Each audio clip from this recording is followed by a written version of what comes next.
ಪೊನ್ನಣ್ಣವ್ರನ್ನ ಕೇಳಿದ್ರೆ ಹೇಳ್ತಾರಪ್ಪ, ಸಿದ್ದರಾಮಯ್ಯ ಕೇಳಿದ್ರೆ ಹೇಳ್ತಾರೆ. ಯಾವ ಕಾರಣ ಕುಮಾರಸ್ವಾಮಿ ಇವತ್ತು ಬಂದವನೇ ಅಂತ ಹೇಳಿ ನೀವು ನನಗೆ ಕೇಳಿದ್ರೆ ಏನಾಗುತ್ತೆ? ಇಲ್ಲಿ ಅದು ಆಮೇಲೆ ಮಾತಾಡೋಣ. ಈಗ ಒಂದು ಗಂಗೆನಹಳ್ಳಿ ಪ್ರಕರಣಕ್ಕೆ ಸಂಬಂಧಪಟ್ಟಾಗೆ 4 ಜನ ಮಂತ್ರಿಗಳು ನನ್ನ ವಿರುದ್ಧ ಹರಿಹಾಯ್ದಿದ್ರು. ನಾನು ಅವತ್ತು ಹೇಳಿದ್ದೇನೆ, ಯಾವುದೇ ರೀತಿ ಆ ವಿಷಯಕ್ಕೆ ಸಂಬಂಧಪಟ್ಟದ್ದು ನನಗೇನು ಸಂಬಂಧವೇ ಇಲ್ಲ. ಆದರೂ ಹಲವಾರು ರೀತಿ ಲಘುವಾಗಿ ಮಾತಾಡಿರೋದು ಗಮನಿಸಿದ್ದೇನೆ ಪ್ರಚಾರಕ್ಕೆ. ಬಹುಶಃ ಮಧ್ಯಾಹ್ನದಲ್ಲೂ ಕೆಲವು ನಮ್ಮ ಮಾಧ್ಯಮದ ಸ್ನೇಹಿತರು ನೋಟಿಸ್ ಬಂದಿದೆ ಕುಮಾರಸ್ವಾಮಿಗೆ ಮತ್ತೆ ಗಂಡಾಂತರ, ಲೋಕಾಯುಕ್ತದಿಂದ ಗಂಡಾಂತರ ಅಂತೇಳಿ. ಯಾವುದೇ ಕಾರಣಕ್ಕೂ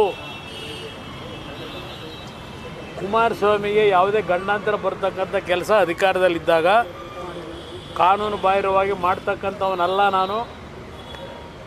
ಎಂದೂ ಸಹ ಈ ಸರ್ಕಾರದಲ್ಲಿ ನನ್ನನ್ನು ಏನೂ ಮಾಡಲಿಕ್ಕೆ ಸಾಧ್ಯ ಇಲ್ಲ. ಇದು 2015ರಲ್ಲಿ ಯಾವ ಸಿದ್ದರಾಮಯ್ಯನವರ ಸರ್ಕಾರ ನಡೀತಾ ಇತ್ತು, ಆ ಸರ್ಕಾರದ ವಿರುದ್ಧ ಅವತ್ತೂ ಸಹ ನಾನು ವಿರೋಧ ಪಕ್ಷದ ಶಾಸಕನಾಗಿ ಸರ್ಕಾರದ ಹಲವಾರು ಪ್ರಕರಣಗಳನ್ನು ಮುಜುಗರ ಉಂಟು ಮಾಡ್ತಕ್ಕಂಥ ಒಂದು ಪ್ರಸ್ತಾವನೆಗಳನ್ನೇನು ಮಾಡ್ತಾ ಇದ್ದೆ. ಅವತ್ತು ಈ ಕೇಸನ್ನು ಹಾಕ್ಸಿರ್ತಕ್ಕಂಥದ್ದು 2015ರಲ್ಲಿ. ಇವತ್ತು 2024. ಈಗಾಗಲೇ ಹಲವಾರು ಬಾರಿ ತನಿಖಾ ಹೇಳಿಕೆಗಳು ತಗೊಂಡಾಗಿದೆ. ಮತ್ತೆ ಇವತ್ತು ಕರೆದಿದ್ದಾರೆ. ಮೊನ್ನೆ ಯಡಿಯೂರಪ್ಪನವ್ರನ್ನೂ ಕರೆದಿದ್ರು ಅಂತ ಮಾಧ್ಯಮದಲ್ಲಿ ಗಮನಿಸಿದೆ. ಇವತ್ತು ಕರೆದಿದ್ದರು. ಇವತ್ತು ಬಂದು ನಾನು ಅವರು ಏನು ಪ್ರಶ್ನೆಗಳು ಕೇಳಿದ್ದಾರೆ ಎಲ್ಲ ಪ್ರಶ್ನೆಗಳಿಗೂ ಉತ್ತರ ಕೊಟ್ಟು ಬಂದಿದ್ದೇನೆ. ಇನ್ನು ಉಳಿದ ತನಿಖೆಗಳು ಮುಂದುವರಿಸ್ಕೋದ್ರಲ್ಲಿ ತನಿಖೆಲ್ಲ ಮುಂದುವರಿಸಿ ಏನೇನು ಕಾನೂನಿನ ವ್ಯಾಪ್ತಿಯೊಳಗೆ ಕ್ರಮ ತೆಗೆದುಕೋಬೋದು, ತಗೊಳ್ತಕ್ಕಂಥದ್ದಕ್ಕೆ ಈ ಸರ್ಕಾರ ಮುಕ್ತವಾಗಿದೆ. ಸರ್, ಆಗಲೂ 2014ರಲ್ಲಿ ಇದೇ ಸರ್ಕಾರ ಇದ್ದಿದ್ದು, ಈಗಲೂ ಇದೇ ಸರ್ಕಾರ ಇದೆ. ಸಚಿವರು ತಕ್ಷಣ ಬಂದು ಪತ್ರಿಕಾಗೋಷ್ಠಿನ ಮಾಡ್ತಾರೆ, ಮಾಡಿ ಕುಮಾರಸ್ವಾಮಿ ಅವ್ರ ಹೆಸರನ್ನ ಬಿಂಬಿಸ್ತಾರೆ. ನನ್ನ ಬಗ್ಗೆ ಏನು ಹೇಳಿಕೆಗಳು ಕೊಟ್ಟರಲ್ಲ ಅವರೆಲ್ಲ ಮಹಾನುಭಾವರು ನನ್ನ ಮಂತ್ರಿಮಂಡಲದಲ್ಲೇ ಇದ್ದಾರಲ್ಲ. ಕಾಂಗ್ರೆಸ್ನವರೇ ಬಂದು ನಾನು ಮುಖ್ಯಮಂತ್ರಿ ಮಾಡ್ಕೊಂಡು ಕೂರಿಸ್ಕೊಂಡಿದ್ರಲ್ಲ 2018ರಲ್ಲಿ. 2015ರಲ್ಲಿ ನನ್ನ ಮೇಲೆ ಕೇಸ್ ಇವರೇ ಹಾಕ್ಸಿದ್ದಲ್ವೇ? ಯಾವ ಮುಖ ಇಟ್ಕೊಂಡು ನಾನು ಮುಖ್ಯಮಂತ್ರಿ ಮಾಡ್ಕೊಂಡಿದ್ರು ಇವರು? ಕೃಷ್ಣ ಬೈರೇಗೌಡರಿಗೆ ಅವತ್ತು ಗೊತ್ತಾಯಿಲ್ಲ ನನ್ನ ಮಂತ್ರಿಮಂಡಲದಲ್ಲಿ ಮಂತ್ರಿ ಆಗಲಿಕ್ಕೆ. ಯಾಕೆ ಒಪ್ಪಿಗೆ ಕೊಟ್ಟರು? ನಾನು ಇಂಥ ಅಪರಾಧ ಮಾಡಿದರೆ ಅವತ್ತು ನನ್ನ ಮಂತ್ರಿಮಂಡಲಕ್ಕೆ ಯಾಕೆ ಸೇರ್ಕೊಂಡಿದ್ರು ಅವರು? ಅವತ್ತು ಕುಮಾರಸ್ವಾಮಿ ಕೆಟ್ಟವನಿರಲಿಲ್ಲ ಅಲ್ವಾ? ಕುಮಾರಸ್ವಾಮಿ ಕೆಟ್ಟವನಿರಲಿಲ್ಲ. ಕುಮಾರಸ್ವಾಮಿ ಕಾನೂನು ಬಾಹಿರ ಚಟುವಟಿಕೆ ಮಾಡಿರಲಿಲ್ಲ. ಅವತ್ತು ನಾನು ಮಂತ್ರಿಮಂಡಲಕ್ಕೆ ಬಂದಾಗ ಉತ್ತೇಜಿತ ಪ್ರಾಯೋಜಿತ ನಾಳೆಯ ದಿನ ಈ ಸರ್ಕಾರ, ನಾನು ಬೆಳಗ್ಗೆನೂ ಗಮನಿಸಿದ್ದೇನೆ ಮುಖ್ಯಮಂತ್ರಿಗಳ ಹೇಳಿಕೆನ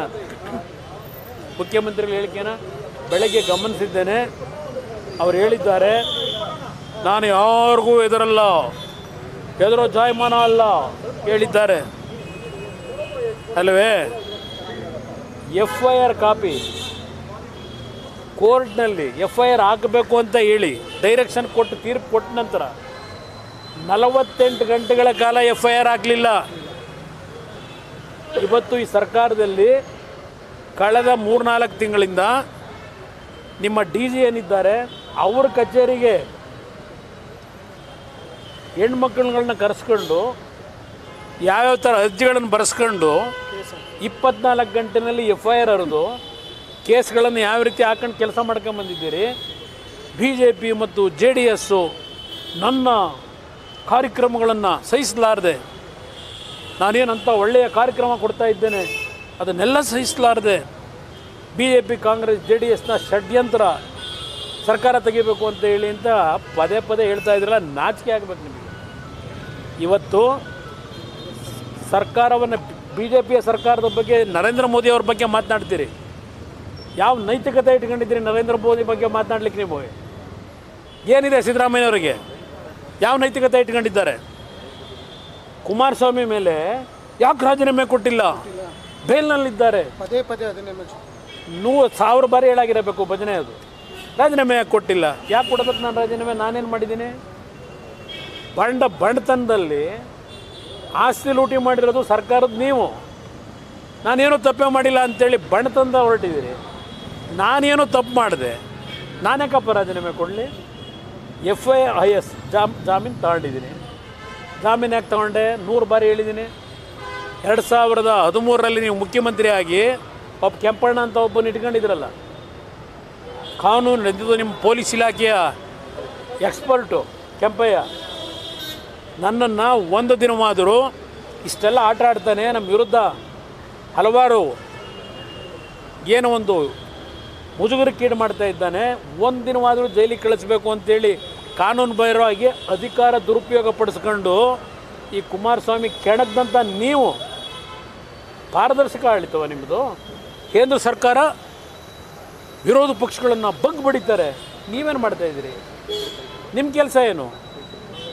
ಇವತ್ತಿಲ್ಲಿ ಬಂದಿದ್ದೀನಲ್ಲ, ನಾನಿಲ್ಲೇನು ತಪ್ಪು ಮಾಡಿ ಬಂದಿಲ್ಲ, ನಾನು ಏನು ಕಾನೂನು ಬಾಹಿರವಾಗಿ ಆದೇಶ ಮಾಡಿ ಬಂದಿಲ್ಲ. ಇಲ್ಲಿ ಎಸ್ ಬರಲಿಕ್ಕೆ ಕೇಳಿದ್ದಾರೆ, ಮಧ್ಯಾಹ್ನದಿಂದಲೇ ಹೇಳ್ತಾ ಇದ್ದೀರಿ 3 ದಿವಸದಿಂದ ನೋಟಿಸ್ ಕೊಟ್ಟರು ಅಂತೇಳಿ. ಇದೆಲ್ಲ ಈಗ ಚರ್ಚೆ ಮಾಡಲ್ಲ. ನಾನೇ ಸ್ವಯಂ ಪ್ರೇರಣೆಯಿಂದ ಇವತ್ತು ಬಂದು ಆ ಅಧಿಕಾರಿಗಳಿಗೆ ಏನು ಕೇಳಿದ್ದಾರೆ ಎಲ್ಲದಕ್ಕೂ ನನ್ನ ಉತ್ತರ ಏನು ಕೊಡಬೇಕು ಕೊಟ್ಟಿದ್ದೇನೆ. ಸರ್, ನಾಳೆ ದಿನ ಕೊಡ್ತೀನಿ, ಬನ್ನಿ. ನಾಳೆ 11 ಗಂಟೆಗೆ ಬನ್ನಿ. ಭಾಳ ವಿಷಯ ಇದೆ. ನಾನು ಮೊನ್ನೆ ಒಂದು ಮಾತು ಹೇಳಿದ್ದೀನಿ, ಈ ಸರ್ಕಾರದಲ್ಲಿರ್ತಕ್ಕಂಥ ಕೆಲವು ಪೊಲೀಸ್ ಅಧಿಕಾರಿಗಳು, ಹಿರಿಯ ಅಧಿಕಾರಿಗಳು ದರೋಡೆಕೋರರು ಅಂತ ಹೇಳಿದ್ದೇನೆ. ಅದರ ದಾಖಲೆಗಳನ್ನು ನಾಳೆ ದಿನ ಬಿಡುಗಡೆ ಮಾಡ್ತೀನಿ, ಬನ್ನಿ.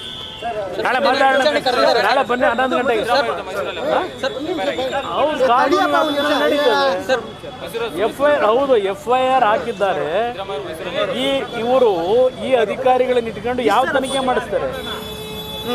FIR ಆಗಿದೆ, ತನಿಖೆ ಆಗಿ ನಡೀತಿದೆ, ನೋಡೋಣಂತೆ. ನಾನು ಇದನ್ನ ಎದುರಿಸೋದಕ್ಕೆ ರೆಡಿ ಅನ್ನೋ ಹೇಳಿಕೆ ಪದೇ ಪದೇ ಹೇಳ್ತಾ ಇದ್ದಾರೆ. ಯಾರು? ಅವರೇ ಮುಖ್ಯಮಂತ್ರಿಗಳು. ಅರ್ಧ ರಾತ್ರಿ ಬೆಚ್ಚಿರ್ತಾರಲ್ಲ, ಮೊನ್ನೆ ರಾತ್ರಿ ಅರ್ಧ ರಾತ್ರಿ ಎದ್ದು ಡಾಕ್ಟರ್ ಕರೆಸ್ಕೊಂಡ್ರಲ್ಲ, ಹೆದರಿಕೆಯಲ್ಲಿ ಕರೆಸ್ಕೊಂಡ್ರು. ಯಾರು ಕರೆಸ್ಕೊಂಡ್ರೆ ನಾನು ಮತ್ತೆ ಬರೋ ಅಂಥ ಅವಶ್ಯಕತೆ ಇಲ್ಲ. ಅವ್ರೇನು ಕೇಳಿದ್ದಾರೆ ಎಲ್ಲ ಕೊಟ್ಟಾಗಿದೆ. ಯಾರು ಗಾಬರಿ ಆಗಬೇಡಿ. ಪಾಪ ನಿಮ್ಗೇನಾದ್ರು ನನ್ನ ಗಂಡಾಂತರ ಅಂತೇಳಿ ಅನುಕಂಪನ ಪಡಬೇಡಿ ನನ್ನ ಮೇಲೆ. ಮಾಧ್ಯಮದ ಸ್ನೇಹಿತರಿಗೆ ಹೇಳ್ತೀನಿ, ನಾಡಿನ ಜನತೆಗೆ ಹೇಳ್ತೇನೆ, ಯಾರೋ ನಮ್ಮ ಮಾಧ್ಯಮದ ಸ್ನೇಹಿತರು ಕುಮಾರಸ್ವಾಮಿಗೆ ಸಂಕಷ್ಟ ಅಂತ ಹೇಳಿದ್ರೆ, ಕುಮಾರಸ್ವಾಮಿಗೆ ಯಾವ ಸಂಕಷ್ಟವೂ ಬರಲ್ಲ ಅಂತ ತಪ್ಪು ಮಾಡಿಲ್ಲ. ನಾಡಿನ ಜನತೆಗೆ ಹೇಳ್ತೇನೆ, ನಮ್ಮ ಮಾಧ್ಯಮದ ಸ್ನೇಹಿತರು ಭಾಳ ಜನ ಇದ್ದೀರಿ ನನಗೆ ಆತ್ಮೀಯರು. ಏನಪ್ಪ ನಮ್ಮ ಕುಮಾರಣ್ಣಂದು ಏನಾಯಿತು ಅಂತ ನೀವು ಯಾರು ಅನುಕಂಪ ಪಡಬೇಡಿ, ನನಗೇನೂ ಆಗಲ್ಲ. ನಾಳೆ ದಿನ ಬನ್ನಿ 11 ಗಂಟೆಗೆ, ಹಲವಾರು ವಿಷಯಗಳನ್ನು ಸುದೀರ್ಘವಾಗಿ ಚರ್ಚೆ ಮಾಡೋಣ.